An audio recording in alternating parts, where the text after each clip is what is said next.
Hello and welcome to another video from me, Rough Swordsman Wargamer. It's an open the box and another game from a few years back. It is Army Group Center, June the 22nd to the 28th, 1941, from 3W Games, designer Masahiro Yamazaki, and published in 1993. So what's all this about? An operational level game of the German Blitzkrieg campaign of June the 22nd, 1941 against the Soviet Union. Specifically, Army Group Center covers the attempt by the German Army Group Center to encircle the Soviet forces deployed on the front at Belorussia, centered on the city of Minsk. The surprise attack was executed and planned by two panzer groups, commanded by Field Marshals Hoth and Guderian. The Soviet commander of the Western Front forces, General Pavlov, was taken completely by surprise and, by order of the Soviet Supreme Command, dispatched his mobile forces directly into the German pincers. Most of the Soviet forces, including the mobile reserves, were thrown into disarray by the German first strike and were eliminated piecemeal. On June 28th, the Germans closed their first major pocket of the war in the east. 287,000 Soviet troops surrendered in this pocket, and in addition 2,585 tanks and 1,449 guns were captured.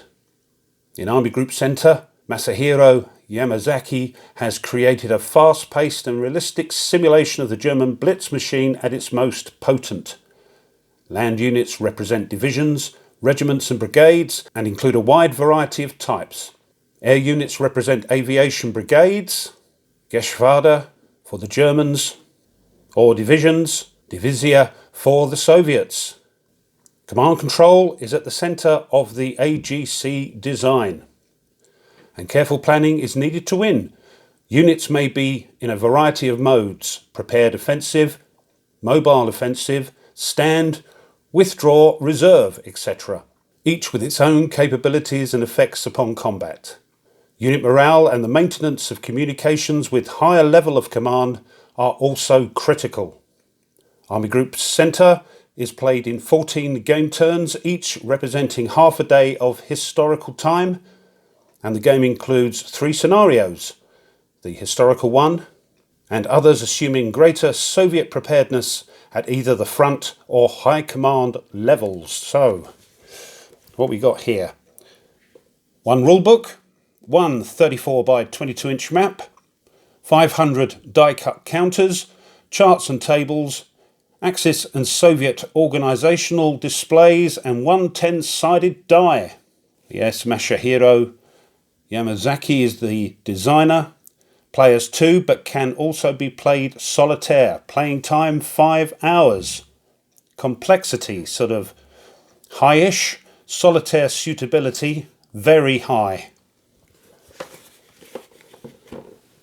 Right, let's open the box.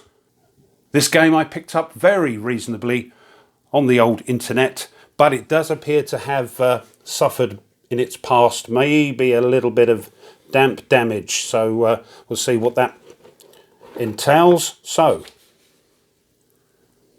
first thing we see, it's got the die in it, and here are the rules. These come in at 20 pages, so let's have a look at those. That's better. So, introduction and all that sort of thing in the contents. General course of play, game equipment, playing pieces of course, sequence of play,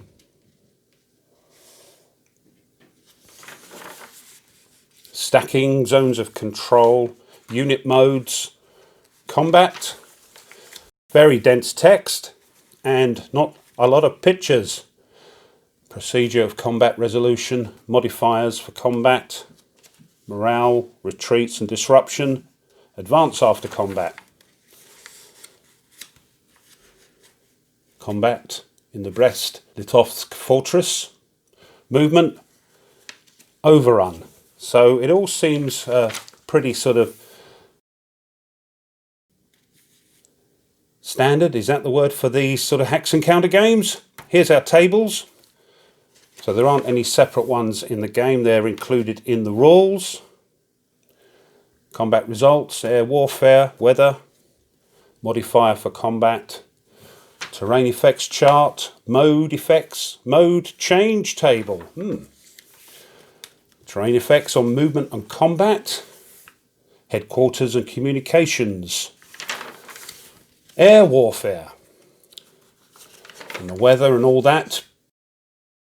Breakdown and build up, reinforcements, scenario organisation. And here are the setup hexes and the units involved. Victory conditions. Scenario 1, the Sunday blow. Whoops. Scenario 2, Pavlov's decision. And scenario 3, Stalin's fantasy. And some designer notes, abbreviations and whatnot on the back. So, them's the rules. Next are the counters. And as I say, there's been a little bit of damage by the looks of it because they're a bit bowed, but they're all there. So, not sure what these are. But there we are. But as I say, at the price, I couldn't complain.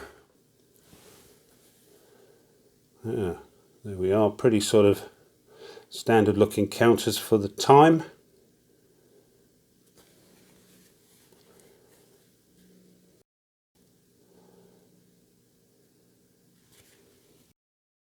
And the last sheet. These are the Russians, I take it.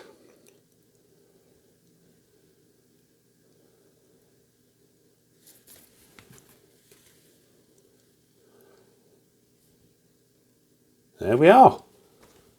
Next are the organisational sheets. Here's the first one for the Soviets.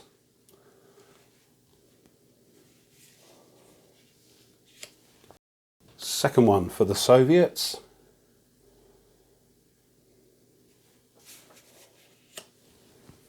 The German organisational display number 1.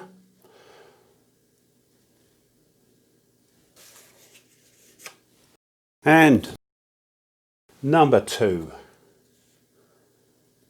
These are on sort of flimsy card paper. So there we go. Last thing, of course, is the map. So let's have a look at it. So here's the map. Actually not a bad looking map with all your charts and tables and boxes here. Terrain key, Soviet division breakdown unit box, Soviet morale level track. Up the top we've got the same for the Germans, and the weather track is up there as well next door. And over in the corner there, here's the Brest-Litovsk fortress holding box. Let's have a little close-up. Here we are, sort of muted colours for the map. So I'm going to try and move this around so we can see a bit more detail. Here's Minsk up here. And down here we've got our tables.